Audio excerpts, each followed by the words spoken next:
अभाव अभावन घटना 7,000 टंकार 1.5 मासर शिशुपुत्र को बिकी माँ शिशुमंगल कमिटी आगे काउनसेलिंग रे सत मानिला। गतकाली पुलिस सहायतार बिक्री शिशुपुत्र को उद्धार करथिला चाइल्ड हेल्पलाइन। जाजपुर टाउन थाना आंकुला अंचल घटी घटना। जंघामुंडा 1.5 मासर शिशुपुत्र टीकू से गाँवर हरिजेना को बिक्री कर देथिले।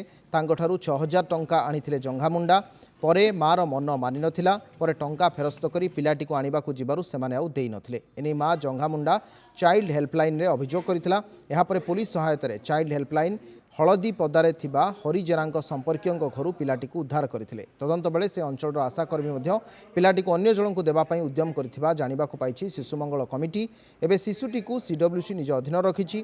ए शिशु बिक्री घटनार तदंत करी जिलापाल को रिपोर्ट दियाजिबो बोली कहिसंती शिशुमंगलर कमिटी।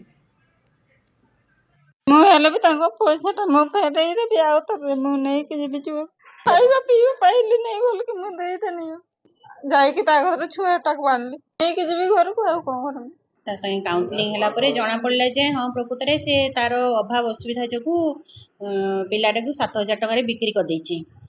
तो से आशा कर्मी को भी ना कहूची जे ताको ए काम करिया पे कहिथिले प्रवेथिले जे एमती पिला को देई दबा पे आम फील्ड लेवल रे रही कि ए भलिया सब जिंस अवेयरनेस करिवा कथा जदि सेही माने ही भूल लोकों को भूल परिचालित करिवे ताहले निश्चित या उपरे गोटे प्रशासन तरफ बड़ पदक्षेप नेवा उचित।